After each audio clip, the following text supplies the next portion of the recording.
تو اب بات یہی ہے کہ بے شک ہم نے جان لیا کہ صبر کرنے میں کتنا مزہ ہے، یا آزمائش میں کتنا انعام اللہ تعالیٰ نے رکھا ہے، لیکن پھر بھی ہم اچھائی کی تمنا کرتے ہیں، پھر بھی ہم ایز کی تمنا کرتے ہیں.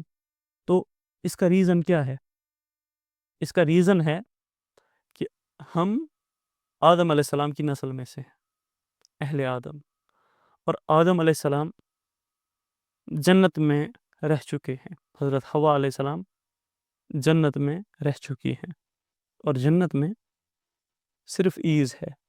جنت میں ایک مرد کے پاس ایبسولوٹ پاور ہے، وہاں پر وہ کن اللہ تعالیٰ نے اس کو دیا ہے. جیسے اللہ تعالیٰ کن کہہ کر کوئی بھی چیز کائنات میں کر دیتے ہیں، انسان جنت میں کن کا مالک ہوگا، وہ بھی کہے گا میرے پاس وہ چیز آ جائے وہ آ جائے گی، یہ ہو جائے وہ ہو جائے گا. تو انسان نے جنت میں ایبسولوٹ پاور پریکٹس کی تھی،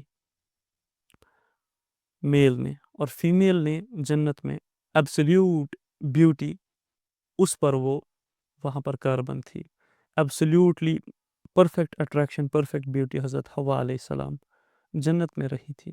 اسی لیے جو بھی فیمیلز ہیں ان میں ایک یہ نیچرل انکلینیشن ٹورڈس کہ ہم اچھے دکھیں، ہم خوبصورت دکھیں، اور مردوں میں یہ ہے کہ میں پاور میں آ جاؤں، میرے ماتحت 4 لوگ ہوں، میرا نام ہو، میں مانا جاؤں. کیونکہ یہ سارا کچھ جنت سے آ رہا ہے. ہم زیادہ سے زیادہ آرام دائک ہونا چاہتے ہیں کیونکہ ہم جنت سے آئے ہوئے ہیں. تو اس بات کا اب کیا جواب ہے کہ کوئی آسائش مانگ رہا ہے، کوئی مشکلات مانگ رہا ہے، اور اس کے بیچ کا راستہ کیا ہے؟ اس پر بھی آئیں گے انشاءاللہ، لیکن پہلے اس کو تھوڑا سا کور کرتے ہیں. اس دنیا میں ایبسلیوٹ ہمیں کچھ بھی نہیں ملتا، ہر کسی کے اوپر ایک اور موجود ہے. پیسے والے کے اوپر ایک اور پیسے والا موجود ہے، پاورفل انسان کے اوپر ایک اور پاورفل انسان موجود ہے، اور بیوٹیفل جتنا بھی انسان ہوگا اس کے اوپر ایک اور خوبصورت بیوٹیفل انسان موجود ہے. تو یہ کوشش، یہ تڑپ، یہ چاہت کبھی ختم نہیں ہوگی.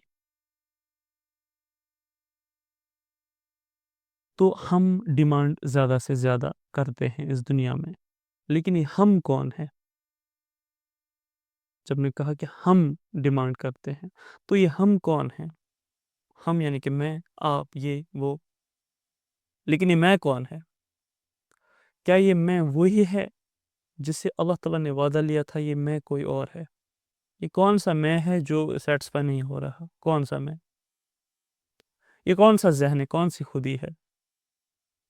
تو یہ نفس ہے، کیونکہ اس دنیا میں بھیجے جانے کے لیے اس میں، میرے روح جو میں ہوں، اس پر نفس کی پرت چڑھائی گئی، تبھی اس دنیا میں اتر سکا. اور وہ روح میں اتنی پیچھے چھوڑ کے کہیں آیا، اس کے مورلز وہ میں اتنے پیچھے چھوڑ کے آیا کہ میں نے اپنے تصورات کو، اپنے آس پاس کے ماحول سے جو میں بن گیا، میں نے اس کو اپنا آپ مان لیا. پھر اس اپنے آپ کو سیٹسفائی کرنے کے لیے جو مجھے ماحول نے دیا میں نے ایکسیپٹ کر دیا. ماحول آگے بڑھتا چلا گیا، ڈیمانڈز ہائی ہوتی گئی، میں بھی ان کے پیچھے چلتا گیا، اور آخر کار یہ موت پر ہی ختم ہوگا. اس میں کو قبر کی مٹی ہی بھر سکتی ہے. اللہ تعالیٰ قرآن میں کہتے ہیں کہ الہاکم التکاثر حتی زرتم المقابر. غافل رکھا تمہیں مال کے کثرت، مال کے جمع کرنے نے، کثرت سے مال کو جمع کرنے نے تمہیں غافل رکھا. یعنی کہ ہر کسی چیز کی کثرت میں زیادہ سے زیادہ ہو، کوئی بھی چیز، اس نے تمہیں غافل رکھا یہاں تک کہ تم نے قبروں کا منہ دیکھ لیا. اور ایک حدیث کا مفہوم بھی ہے کہ انسان کو اگر ایک سونے سے بڑا جنگل مل جائے، دوسرے کی تمنا کرے گا، پھر تیسرے کی. اور انسان اس کو صرف قبر کی مٹی بھر سکتی ہے، اس کا پیٹ کو صرف قبر کی مٹی بھر سکتی ہے. تو یہ بات ہو رہی ہے انسان کے نفس کی، صرف قبر کی مٹی اس کو بھر سکتی ہے، کیونکہ تب وہ مر جاتا ہے. اور پچھلی بار ہم نے بات کی تھی کہ مرنے سے پہلے جو مر گیا، موتو قبل ان تموتی، تو اس دنیا میں ہی حیات مرنے سے پہلے ہی تا حیات زندہ رہنے کی راہ پر چل پڑتا ہے. اب یہ آزمائشیں اس دنیا کی یہ کیوں ہیں؟ کیونکہ ہم نے چوز کی تھی. یہ ہم نے آپ نے اپنی کی تھی، میں نے اپنی چوز کیا تھا. ہم نے یہ سارا کچھ پہلے ہم نے فری ول چوز کی کہ ہمارے پاس اختیار ہوگا، ہمارے پاس فری ول ہوگا. اتنی ساری مخلوق تھی، ہم نے بتایا کہ ہمیں چاہیے فری ول، ہمارے پاس قرآن نازل کیجیے، ہمیں اپنی مرضی کا مالک بنائیے. تو ٹھیک ہے، پھر ہم نے اپنی سفرنگز بھی سلیکٹ کی خود ہی. کہتے ہیں قرآن میں ایک جگہ اللہ تعالیٰ یا حدیث قدسی میں مفہوم ہے کہ انسان دراصل کم عقل ہے کہ اس نے خود ہی اپنے لیے یہ راستہ چوز کیا.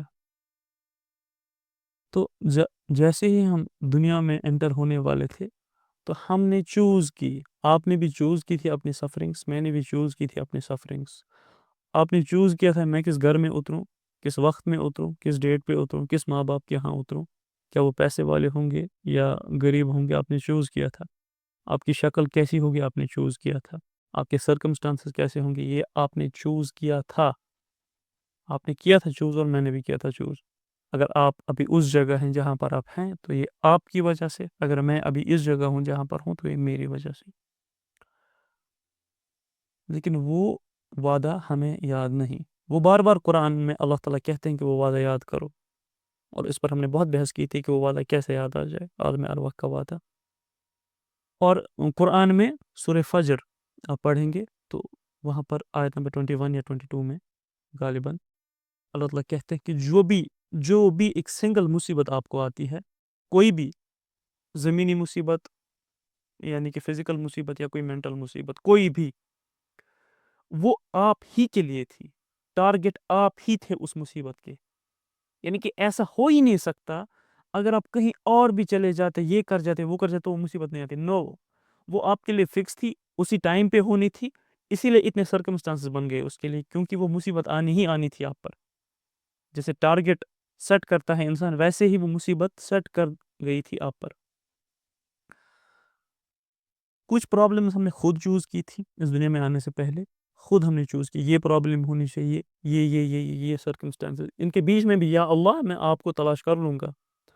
اور کچھ گنی چنی اللہ تعالیٰ نے بھی ہمیں دے دی کہ چلو میری طرف سے بھی کچھ. پھر ہم دنیا میں آ گئے اور یہاں پر ہم اس چیز کو پیچھے ہی چھوڑ گئے اور ہم نے اپنے اس وجود کو، نفس کو وجود سمجھ لیا. اور نفس کو پھر آگے بڑھاتے چلے گئے موت تک. موت کے وقت جب انسان کو وہ وعدے پھر سے یاد آ جائیں گے، اس وقت وہ کہے گا کہ میں نے یہ کیا کر دیا. تو دو وعدے انسان نے کیے. پہلا وعدہ عہد الست، سورہ آراف 7واں سورہ آیت نمبر 172. دوسرا وعدہ ہم سے اللہ تعالیٰ نے لیا اسی عالم ارواح میں کہ شیطان کے راستے سے بچنے کا وعدہ. ہم نے یہ وعدہ بھی کیا ہے اللہ تعالیٰ سے کہ یا اللہ ہم شیطان سے بچیں گے. دیکھیے قرآن اس کو یوں ایڈریس کرتا ہے. اللہ تعالیٰ فرماتے ہیں کیا میں نے، یعنی کہ اللہ تعالیٰ نے، کیا میں نے تم سے عہد نہیں لیا تھا کہ اے آدم کی اولاد، یعنی کہ ہم سب ایک ایک کر کے ہم سے خطاب ہو رہا ہے، چاہے وہ مسلمان ہو غیر مسلم ہو، ہر کسی سے خطاب ہو رہا ہے. اے آدم کی اولاد، کیا میں نے تم سے عہد نہیں لیا تھا کہ نفس و شیطان کی عبادت نہ کرنا، بے شک وہ تمہارا کھلا دشمن ہے، اور میری عبادت کرنا، یہی سیدھی راہ ہے، یہی صراط مستقیم ہے. ابھی شیطان کی عبادت کیا ہے؟ ہم نے کس چیز کا عہد لیا تھا؟ شیطان کی عبادت ہم نہیں کریں گے یا اللہ، تو ہمیں دنیا میں ڈال دیجیے، یہ ہم نے عہد کیا تھا. تو شیطان کی عبادت صرف آئیڈل ورشپنگ نہیں ہوتی، صرف شرک استانوں وستانوں پہ جاننا، صرف یہی شیطان کی عبادت نہیں ہے، ان سے مانگنا. شیطان کی عبادت وہ ایک فلسفہ ہے. اٹس مور دین دیٹ کہ انسان کس نظریے سے اس دنیا کو دیکھتا ہے. اگر اس نے شیطانی نظریے سے اس دنیا کو دیکھا جو شیطان نے ہم پر مسلط کر دیا، تو آپ شیطان کی عبادت کرتے ہیں جس کا آپ نے عہد کیا تھا کہ ہم نہیں کریں گے. اور how you see pain and pleasure, اگر آپ نے اس کو بھی دوسرے رنگ سے دیکھ لیا پھر بھی آپ شیطان کا ہی ساتھ دے رہے ہیں، اس کی عبادت کر رہے ہیں. اب شیطان کا نظریہ کیا ہے ذرا وہ سمجھیے. اور ہم سب شیطان کی راہ پر چل رہے ہیں. You see pain suffering, you see it like a punishment. یہ شیطان کی راہ ہے. ہم شیطان کی راہ ابھی دیکھ رہے ہیں کیا ہے. وہ یہ ہے کہ ہم پین کو پریشانی کو پنشمنٹ سمجھ لیتے ہیں اس دنیا میں، اور یہ انسان کی فطرت ہے۔ فطرت کیا ہے؟ کہ وہ سزا سے جلد بچنا چاہتا ہے، وہ سزا سے بھاگنا چاہتا ہے۔ جب ہم نے سفرنگ کو ایز اے پنشمنٹ لے لیا، کسی بھی عمل پر یا کسی بھی چیز پر ایز اے پنشمنٹ ہم نے لے لیا، تو اب ہم اس سے بچنا چاہیں گے، بھاگنا چاہیں گے جتنا جلدی ہو سکے اتنا، کیونکہ ہر کوئی انسان سزا سے بچنا چاہتا ہے، بھاگنا چاہتا ہے۔ اس بات کو غور سے سمجھیے، اٹس ہیومن نیچر یہ ٹو رن فرام پنشمنٹ۔ تو یہ شیطان کا راستہ ہے کہ اس نے ہمیں پین کو، سفرنگ کو ایز اے پنشمنٹ دکھایا، اور اب ہم اس پنشمنٹ سے نکلنا چاہتے ہیں، جانا چاہتے ہیں۔ اور جب میں نے کہا اٹس ہیومن نیچر، تو اصل میں یہ نفس کا نیچر ہے۔ یہ نفس کا نیچر ہے کہ وہ ریوارڈ کے پیچھے جانا چاہ رہا ہے۔ کس نفس کا؟ نفس کے امارہ سٹیج کا نیچر۔ جب نفس اپنے امارہ سٹیج پہ ہوتا ہے، برائی کی طرف دعوت دینے پہ ہوتا ہے، اس سٹیج پہ اس کا ہی نیچر ہوتا ہے۔ And you see blessing as reward. جب بھی کوئی نعمت آپ پر ہو، جب بھی کوئی بھی چیز آپ کو ملے اس دنیا میں، آپ اس کو ریوارڈ سمجھ لیتے ہیں، اور انسان کی فطرت ہے کہ وہ ریوارڈ کے پیچھے بھاگتا ہے۔ یہ فطرت ہے انسان کی، یعنی کہ نفس کی، وہ ریوارڈ کے پیچھے بھاگتا ہے تاکہ زیادہ اس کو ریوارڈ ملے، زیادہ وہ کانکر کر سکے۔ ہاں، بٹ ریوارڈس آر اینڈ لیس۔ جیسے ہم نے اس کے پہلے بھی عرض کیا کہ ہر کسی کے اوپر ایک اور اس سے زیادہ استطاعت رکھنے والا ہے۔ ایک فیمس انسان کے اوپر دوسرا فیمس، اس کے اوپر تیسرا، ایک خوبصورت کے اوپر دوسرا خوبصورت، ایک پاور والے کے اوپر دوسرا پاور والا، ایک پیسے والے کے اوپر دوسرا پیسہ والا۔ تو یہ اینڈ لیس گیم ہے، اینڈ لیس پرسیوٹ آف پلیجرس۔ اور کب انسان کی نیڈ سیٹسفائی ہوگی؟ وہ صرف قبر ہی پوری کر سکے گی اس نفس کی نیڈ، قبر ہی کی مٹی ہی اس کا پیٹ بھر سکے گی، یعنی کہ ان ڈیزائرز کو سیٹسفائی کر پائے گی۔ سیٹسفیکشن تو کیا، ابھی محاورتن کہا جاتا ہے کہ قبر کی مٹی ہی اس کا پیٹ بھر سکتی ہے۔ تو اب جو بات میں کہنے جا رہا ہوں، اس کو آپ نے بہت ہی دھیان سے سننا ہے، بہت ہی دھیان سے۔ اور یہ آئی تھنک آج کی میٹنگ کا سینٹرل آئیڈیا ہے۔ فرض کیجئے کہ آپ کے پاس ایک لیمپ ہے، آپ نے اس کو نکالا کہیں سے جہاں پر پاور بالکل چل رہا تھا ہمیشہ، آپ نے اس لیمپ کو نکال دیا وہاں سے۔ اب آپ اس لیمپ کو روشن کرنا چاہتے ہیں، آپ اس چراغ کو روشن کرنا چاہتے ہیں۔ ایک چراغ جو اس جگہ تھا جہاں پر وہ روشنی سے بھرا ہوا تھا، اس کو آپ نے نکال لائے وہاں سے۔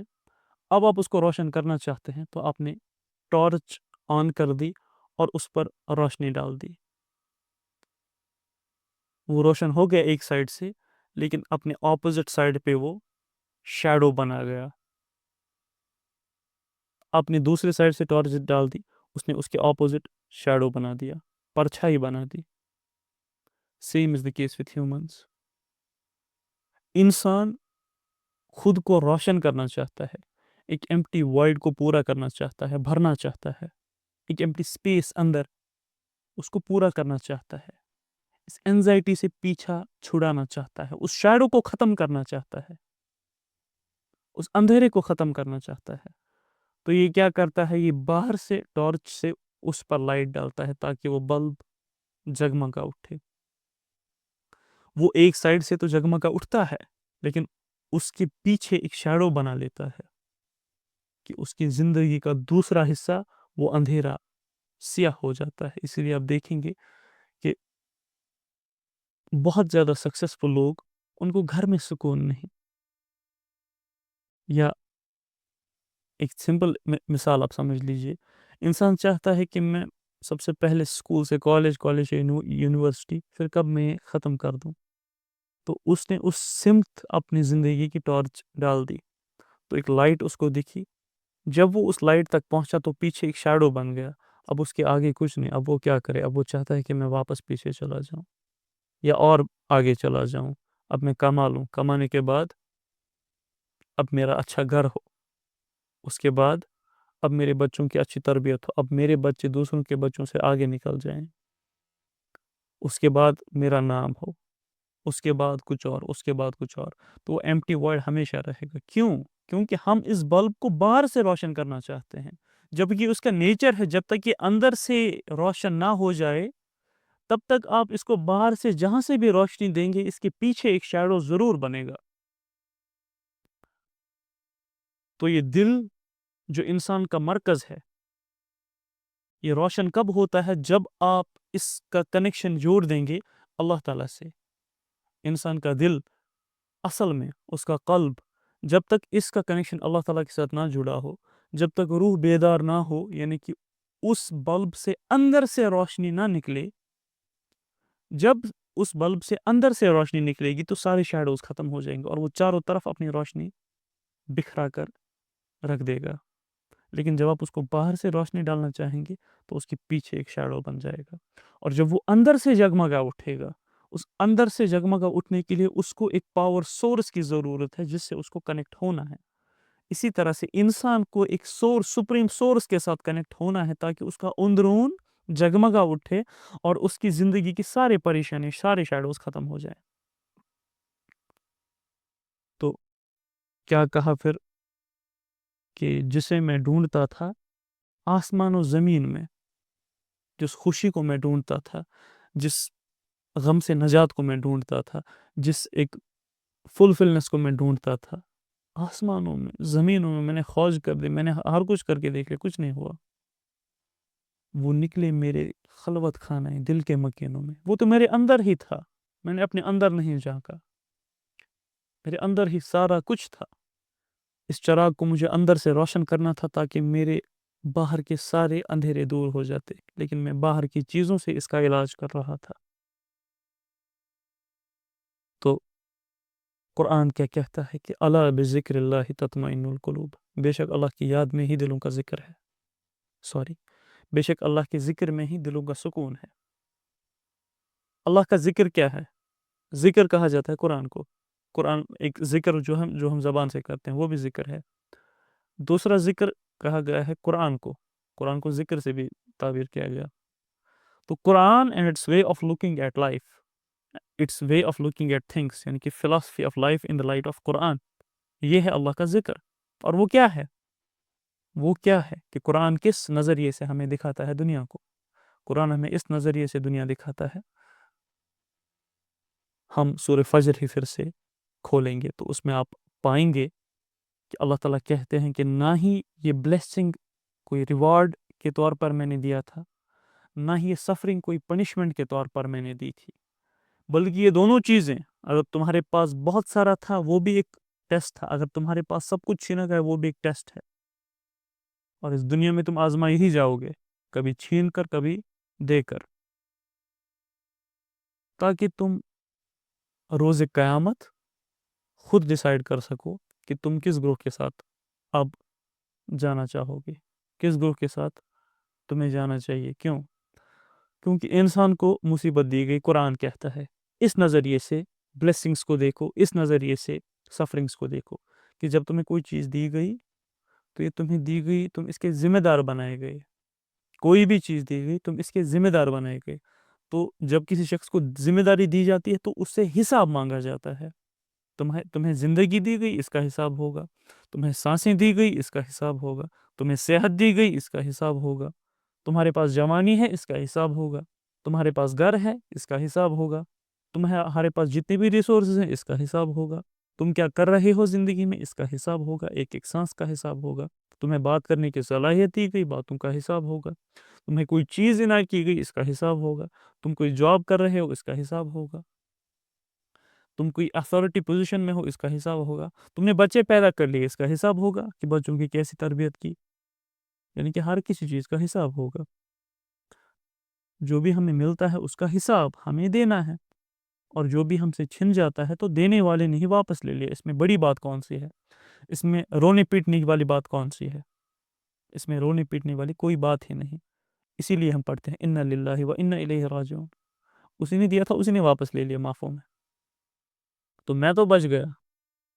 اس کے علاوہ اگر یہ میرے پاس رہتا تو کیا پتہ میں اس کی قدر نہ کر سکتا تھا. تو چلو شکر ہے یہ چیز میرے سے واپس لے لی گئی. اب اس کی ذمہ داری کا بوجھ میرے کاندھوں سے اتر گیا. تو کتنا خوبصورت انداز قرآن نے ہمیں سمجھایا کہ اس نظریے سے کسی بھی سفرنگ کو دیکھو، یعنی کہ کوئی چیز چھن جانے کو دیکھو، پھر وہ کوئی بھی چیز ہو، آپ کی صحت ہو، آپ کی پیسے ہو، مال ہو، جائیداد ہو، کچھ بھی ہو، مینٹلی یا فزیکلی کچھ بھی، جب کوئی چیز چھن جائے تو اس کا برڈن آپ سے ہلکا ہو جاتا ہے، اور جب کوئی چیز دی جائے تو اس کا برڈن آپ پہ آ جاتا ہے.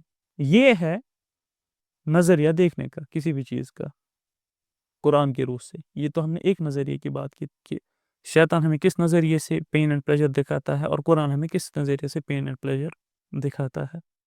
تو جب ہم قرآن کے نظریے سے اس کو دیکھیں گے تو جو بھی چیز ہمیں ملے گی ہم اس کی قدر کریں گے ایسے کہ ہمیں کسی نے امانت دی ہے وہ واپس جب لیں گے تو اس کا حساب ہوگا. اگر ہم نے اس دنیا میں رہتے رہتے ہی اپنے آپ کا محاسبہ کر لیا، حساب لے لیا، تو قیامت کے دن اچھا آپ کو پتہ ہے کہ ہر کسی کو اپنے ہاتھ میں نام عمل دیا جائے گا. کیوں؟ کیونکہ وہ خود ہی حساب لینے کے لیے کافی ہوگا وہاں پر. جب وہ اپنی زندگی دیکھے گا، اچھا یہ انعام بھی مجھے ملا تھا، دیکھو میں نے کیا کیا، اتنا فری ٹائم مجھے ملا تھا، دیکھو میں نے کیا کیا، اتنا علم مجھے ملا تھا، دیکھو میں نے کتنی کم عمل کی اس پر. فری ٹائم ایک بہت ہی ایک حدیث کا مفہوم ہے کہ 5 چیزوں کو غنیمت جانو 5 چیزوں سے پہلے اس میں ایک ہے کہ فری ٹائم کو غنیمت جانو اس سے پہلے کہ تم بزی ہو جاؤ، تو اس کا حساب ہوگا. تو جب انسان وہاں پر دیکھے گا کہ میں نے کتنی ریسورسز ضائع کر دی، تو وہ خود ہی اپنے آپ کو حساب لینے کے لیے کافی ہے قیامت کے دن، اور وہ خود ہی پھر دوزخ والوں کے ساتھ چلا جائے گا کیونکہ اس کی خود ہی اپنے آپ پر حجت تمام ہو گئی. تو وہاں پر حساب ہو روز قیامت میں، اس سے پہلے ہمیں یہ کرنا چاہیے کہ اس دنیا میں ہمیں اپنے محاسبہ نفس، اپنا محاسبہ اعمال ضروری کرنا ہے تاکہ روز محشر میں ہم رسوا نہ ہو جائیں. وآخر دعوانا ان الحمد للہ رب العالمین. اور اب رہا سوال کہ اس سفرنگس کو اب کیا کریں، ان سفرنگس کا کیسے دیکھیں، ان کو کیا ان کو ایکسیپٹ کریں یا ان سے دور بھاگیں. اب دیکھیے بہت سارے صوفیہ کرام ان کے نظریات، قرآن کے نظریات، سیرت کے نظریات سے یہ بات سامنے آتی ہے کہ انسان جس لیول پر ہو اس کو اسی لیول کے حساب سے اللہ تعالیٰ سے مانگنا چاہیے. ایک انسان جو اتنا اسٹرانگ بلیور نہیں، ہم جیسا، مجھ جیسا، اگر میں آزمائشی مانگوں پھر اس میں فیل ہو جاؤں تو یہ میری اپنی غلطی ہے، مجھے نہیں مانگنی چاہیے تھی. میں ابھی اسی پر ٹھیک ہوں کہ یا اللہ مجھے آسائش عطا کیجیے. آزمائش مانگنا یہ ایک بہت ہی ہائی لیول، جب آپ کا ایمان پہنچ جائے گا تب آپ اس کو پھر آپشن نہیں رکھیں گے کہ میں مانگوں نہیں مانگوں، بلکہ آپ مائل ہو جائیں گے اسی طرف کہ یا اللہ میں بس آپ کے ساتھ جڑنا چاہتا ہوں، آپ مجھے آزمائش دیجیے، مجھے نوازیے انعاموں سے، مجھے اس سے کوئی غرض نہیں. یعنی کہ اس مقام کو کہتے ہیں مقام رضا. نبی صلی اللہ علیہ وسلم اکثر یہ دعا کرتے تھے ہر کسی نماز کے بعد، اللہم انی اسألک الرضا بعد القضاء، یا اللہ مجھے اپنی تقدیر پہ راضی رہنے کی توفیق عطا فرما. مقام رضا وہ مقام ہے کہ جس کی جو ٹاپ مقام مانا جاتا ہے. مقام رضا کیا ہے؟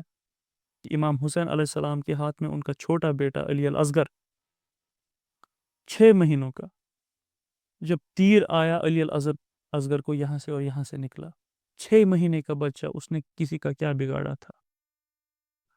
تو اس کا خون جب گرا، امام حسین علیہ السلام نے اس کو ہاتھ میں پکڑ کر یوں آسمان کی طرف اچھالا اور کہا یا اللہ اگر آپ اس میں راضی ہیں تو میں بھی اس پہ راضی ہوں. یہ ہے مقام رضا، اور یہ ہر کسی کو حاصل نہیں ہوتا.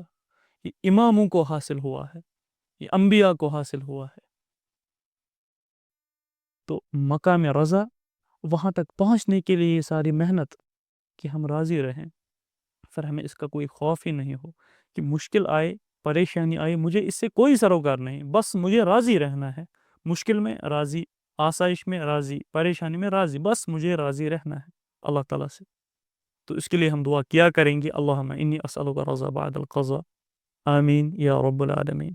صدق اللہ العظیم وصدق رسولہ النبی الکریم ونحن من ذلك من الشاہدین والشاکرین والحمد للہ رب العالمین.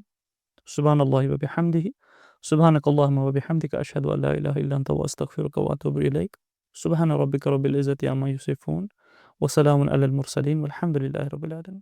تو اب آخر میں کنکلوژن پر، پہلے ہم نے آپ کا سنا، پھر میں نے بھی کچھ کہا، اب آپ فائنل کنکلوڈ کر دیجیے اس کو، ہر کوئی اپنے خیال سے کچھ نہ کچھ ضرور بتائے کہ آپ سارا کچھ سم اپ کر کے آپ کو کیا بات سمجھ میں آ گئی۔